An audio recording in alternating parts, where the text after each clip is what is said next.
우리 하나님 주시는 말씀 같이 보겠습니다. 히브리서 11장입니다. 히브리서 11장 32절에서 42절까지입니다.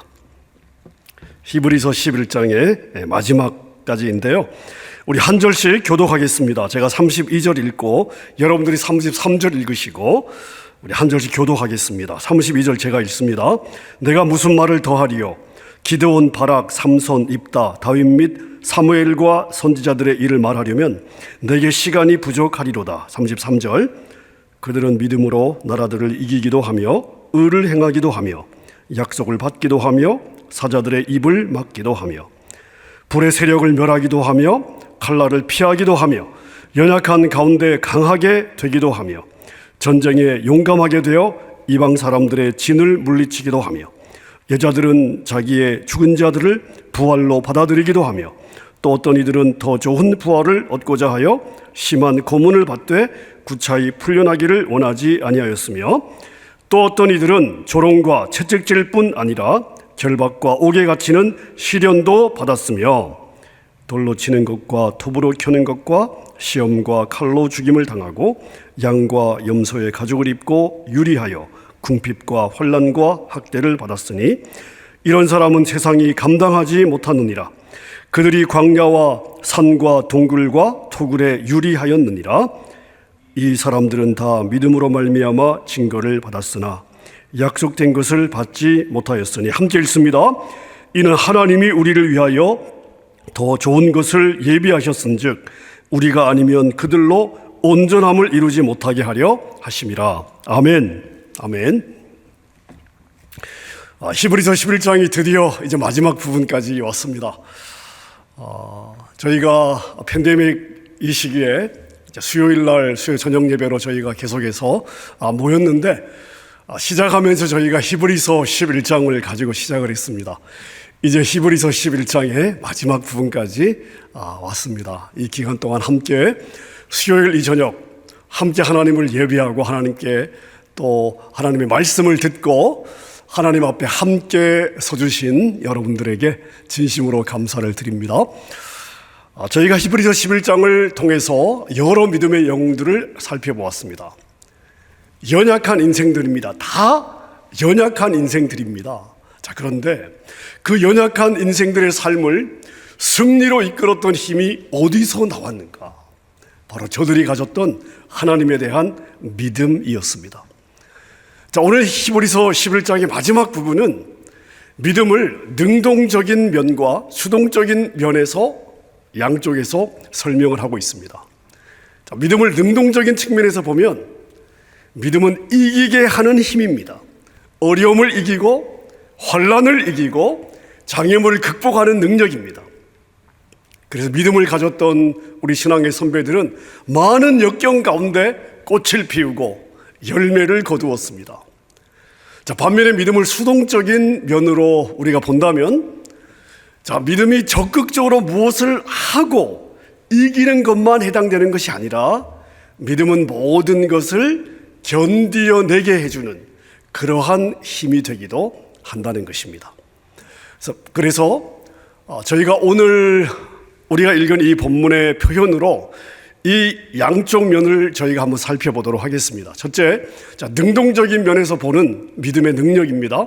본문 33절에서 35절을 보면 우리 믿음의 조상들이 믿음으로 어떤 승리를 이루어내었는가, 이것을 9가지로 나누어서 짤막짤막하게 설명을 하고 있습니다. 첫 번째를 보니까 저희가 믿음으로 나라들을 이기기도 하며, 자, 이스라엘 백성들이 무슨 힘으로 여리고를 정복했고 무슨 힘으로 가나안을 정복했습니까? 여리고 성 이 첫 성을 무너뜨린 힘은 어디에서 나왔습니까? 하나님은 그들의 믿음에 응답하셔서 여리고 성을 무너뜨려 주심으로 가나안 정복의 서문을 열어주셨습니다.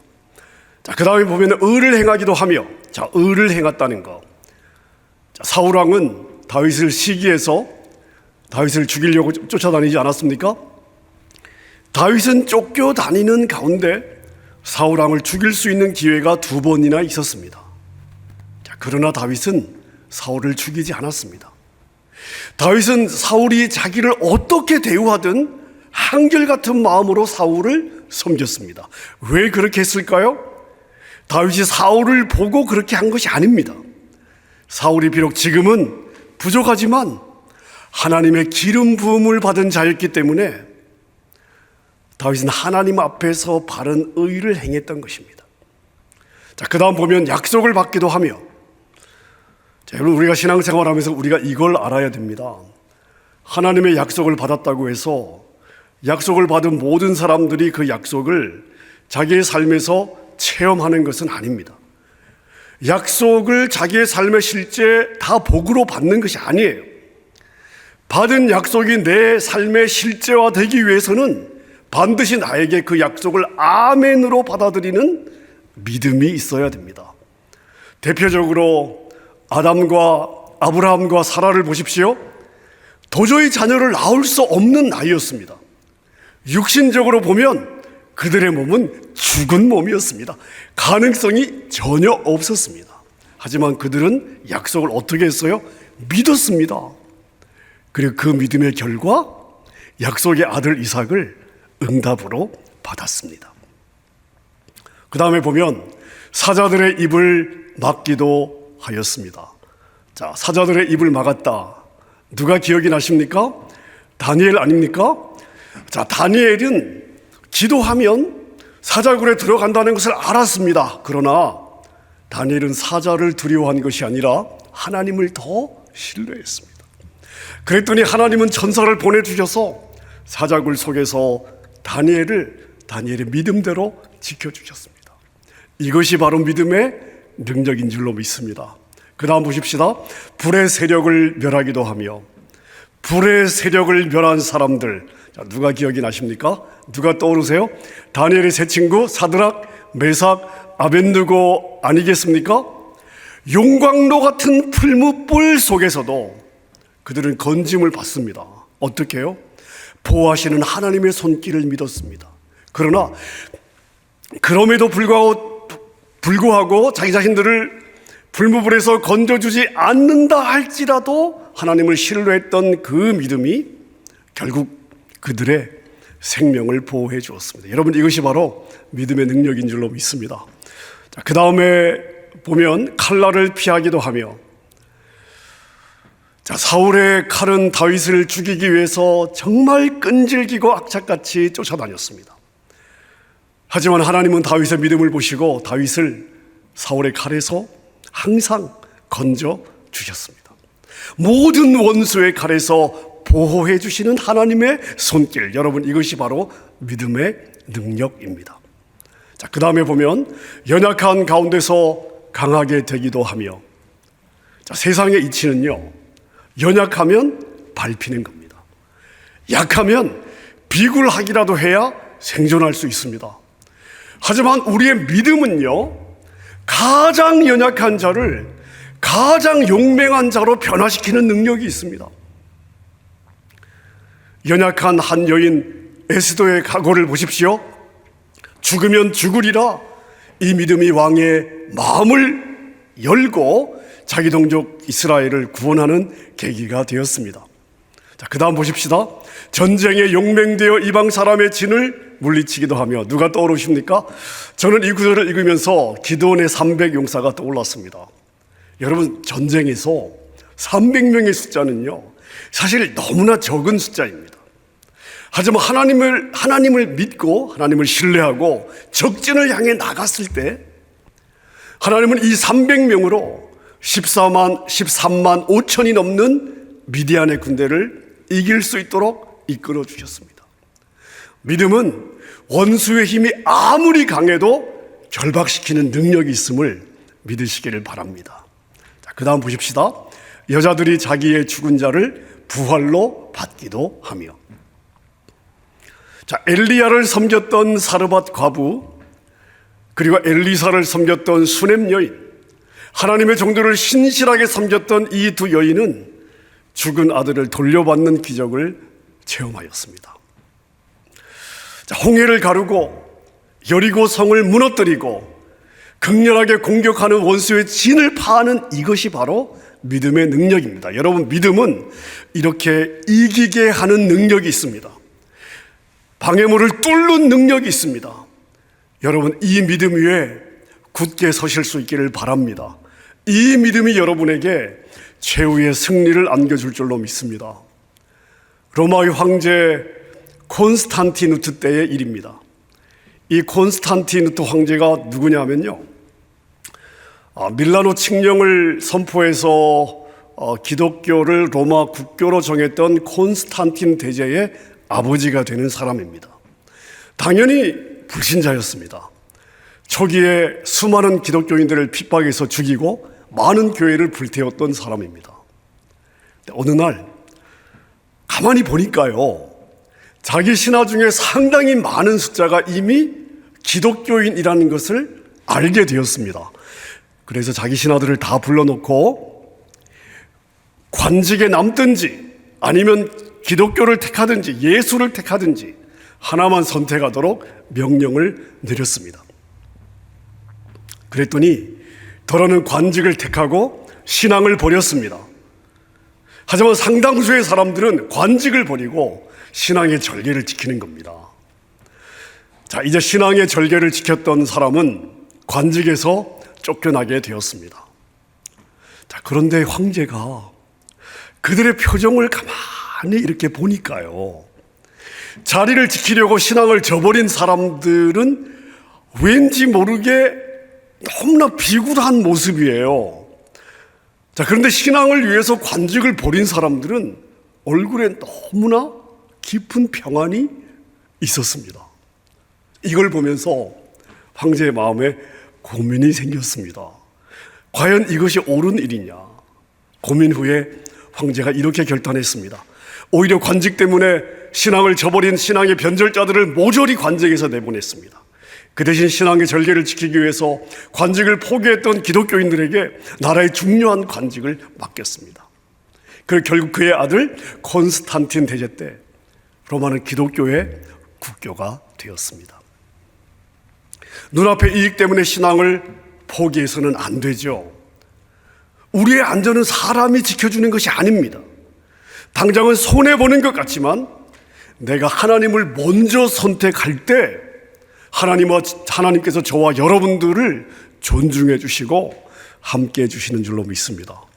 자, 지금까지 우리가 살펴본 것은 믿음의 능동적인 측면입니다. 자, 근데 우리 믿음을 볼 때, 우리가 믿음을 이야기할 때 더 중요한 것이 뭐냐 하면 수동적인 면에서 보는 믿음의 능력입니다. 자, 우리 믿음이 어리고 약할 때면요, 무조건 이기고 승리하면 좋은 줄로 압니다. 당연히 물론 좋습니다.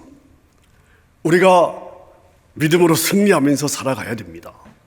하지만 믿음 때문에 수많은 고난과 핍박을 받을 때 이것을 견디고 그럼에도 불구하고 끝까지 믿음을 붙잡고 가는 그 믿음이 진짜입니다. 이러한 믿음을 가진 사람들은 이러한 특징을 가지고 있습니다. 자, 말씀을 믿었습니다. 말씀대로 순종했습니다. 믿음으로 역경과 난관을 뚫고 나갔습니다. 자, 그런데 그들이 기대한 기적이 일어나지 않습니다. 현실은 점점 더 어려워지고 힘들어져 갑니다. 자, 보통 믿음은요, 이제 여기서 꺾이는 겁니다. 승리할 때는 좋아요. 하지만 일이 자기 뜻대로 풀리지 않으면 이제 금세 낙심이 되는 것입니다. 자, 그러나 바로 이때 끝까지 자기의 걸음을 포기하지 않고 걸어가는 바로 이것이 믿음의 절정입니다. 내가 하나님으로 인하여 복을 누리는 자리에서 이제는 내가 하나님과 하나님의 나라를 위해서 고난을 받는 것, 하나님의 기쁘신 뜻을 위하여 억울한 고난도 온유하게 참는 것, 여러분, 이것이 우리 믿음이 서야 할 것인 줄로 믿을 수 있기를 바랍니다. 자, 오늘 본문 우리 신앙의 선배들이 어떤 고난의 터널을 통과했습니까? 35절 이하에 보니까 그들은 악형을 받았습니다. 실형과 채찍질을 당했습니다. 옥에 갇히기도 하였습니다. 때로는 돌에 맞아 죽기도 했습니다. 톱으로 켜임을 당해 죽고 시험과 칼의 죽임을 당했습니다. 양과 염소의 가죽을 뒤집어 쓰고 광야를 유리하며 살아야 했습니다. 한평생을 토굴 속에 살았던 신앙의 사람들도 있습니다. 그들이 이러한 신앙의 여정을 가는 동안 기대했던 역전이 일어나지 않았습니다. 기대했던 기적도 일어나지 않았습니다. 자, 그럼에도 불구하고 하나님을 향한 그들의 신뢰는 결코 약해지지 않았고 결코 흔들리지 않았습니다. 이것이 하나님의 뜻이라면, 이것이 나를 향한 하나님의 뜻이라면 내가 구차하게 생명을 구걸하지 않겠다. 그러면서 그 고난을 기꺼이 감수하며 묵묵하게 걸어갔습니다. 자, 여러분, 그렇다면 이러한 삶은 실패한 인생입니까? 깨져버린 인생입니까? 만약 이들이 실패한 인생을 살았다면 십자가에서 죽으신 예수님도 실패한 인생이 되지 않겠습니까? 하지만 예수님을 보십시오. 각종 병든 자를 치유하였습니다. 죽은 자를 살렸습니다. 자연조차도 예수님 말씀 앞에 굴복하고 순종하였습니다.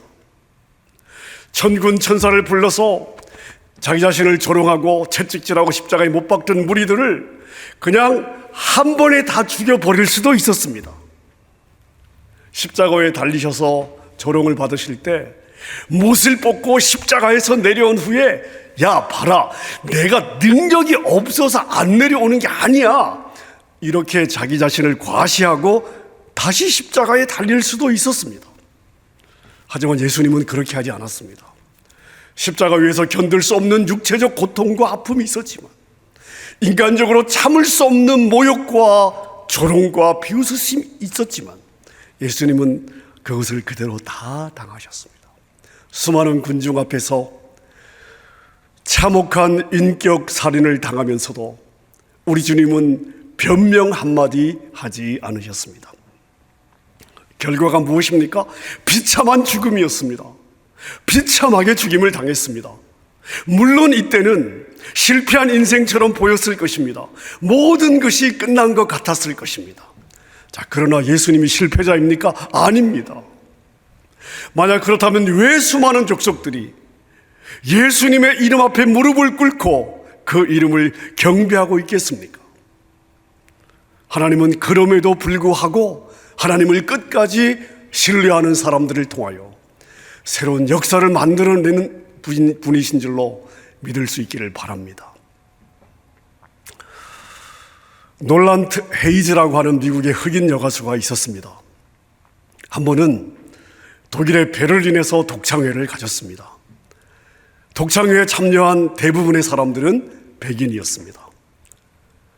자, 헤이즈의 노래가 클라이맥스를 향해 다가가고 있을 때 갑자기 청중 속에서 큰 목소리가 들렸습니다.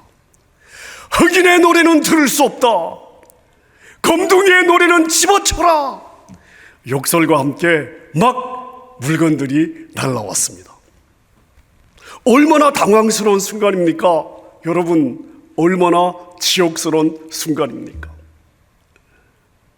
이 가수의 마음에 지금까지 흑인으로 살면서 받았던 그 수모와 그 수치, 그 상처로 인한 분노가 마음에서 올라오기 시작했습니다. 노래를 부르던 마이크를 들고 그 청중석을 향해서 분노의 욕설이 입에서 나오려고 하는 바로 그 찰나에 그녀의 앞을 가로막는 환상이 있었습니다. 그것은 빌라도 법정 앞에 서 계신 예수님이었습니다.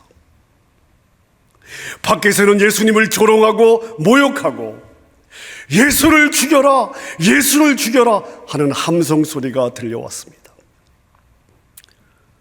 그러나 법정 안에 계신 예수님은 그 청중들을 향해서 분노하지 않으셨습니다.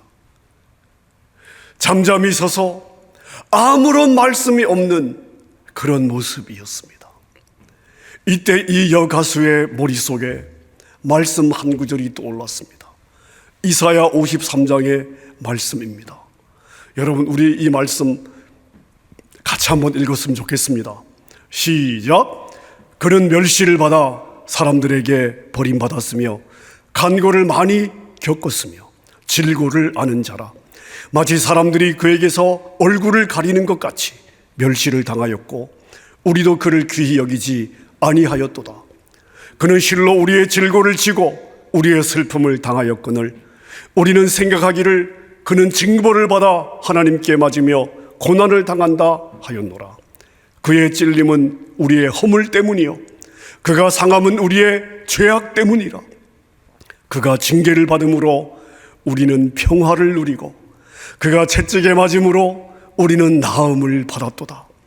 우리는 다 양 같아서 그릇 행하여 각기 제 길로 갔거늘 여호와께서는 우리 모두의 죄악을 그에게 담당시키셨도다. 이 여가수가 그 환상을 본 후에 고개를 숙이고 자신이 본 예수님의 그 모습과 자신의 마음에 떠오른 이 말씀을 묵상하기 시작했습니다.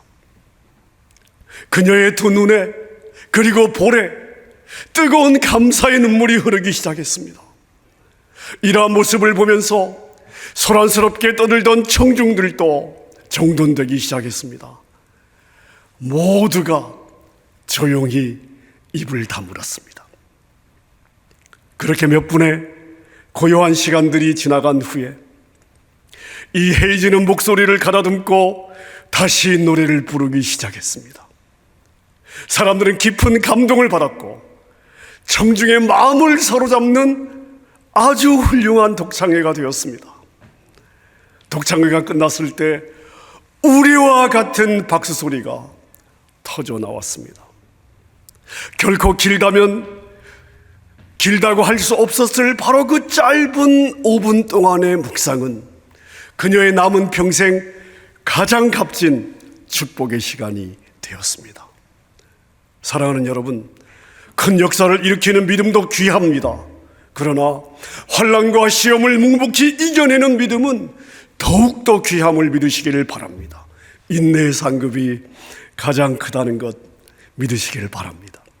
말씀을 제가 정리하겠습니다. 히브리서 11장은 모든 믿음의 사람들을 다 기록하고 있지 않습니다.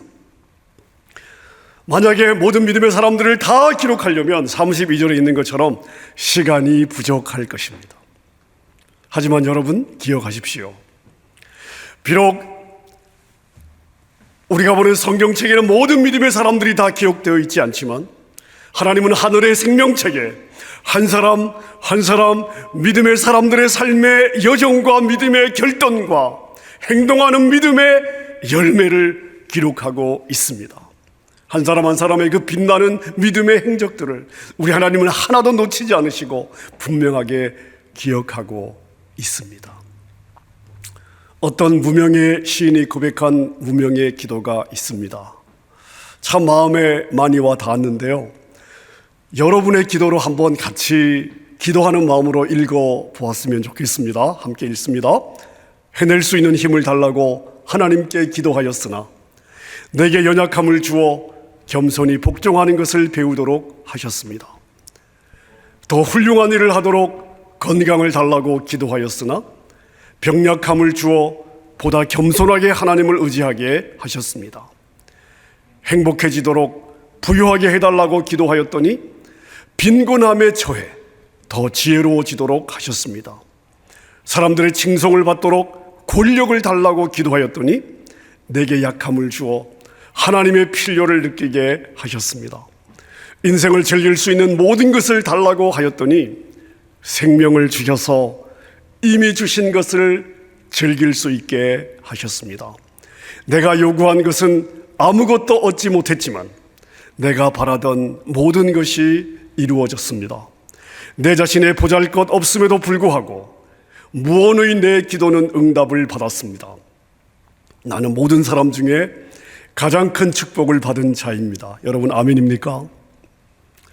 이 무명의 기도가 저와 여러분에게도 아멘이 될 줄로 믿습니다. 여러분 한 분 한 분은 무명의 용사입니다. 세상은 여러분을 기억하지 못한다 할지라도, 세상의 역사는 여러분을 기록하지 않는다 할지라도 하나님은 여러분의 걸음을 눈여겨 지켜보고 있습니다. 하나님은 여러분의 믿음의 여정을 분명하게 기억하고 있습니다. 우리가 이 땅에서 대단한 업적을 쌓지 못할 수도 있습니다. 화려한 승리를 거두지 못할 수도 있습니다. 여러분, 그러나 그게 다는 아닙니다. 오늘 내 삶의 현장에서 믿음으로 사는 것, 오늘 나의 직장에서 믿음으로 살아내는 것, 오늘 나의 가정에서 믿음으로 살아내는 것, 힘든 인간 관계 속에서도 하나님의 거룩한 성품을 드러내는 믿음으로 견디어내는 것, 하나님은 이것을 기억하시고 우리의 여정을 지켜보고 있습니다. 저 여러분 한 분도 예외 없이 최후의 승자가 되어 히브리서 11장 이후 계속해서 기록되고 있는 하늘의 생명책에 믿음의 영웅으로 기록되는 삶을 살아내실 수 있기를 우리 주님의 이름으로 축원합니다.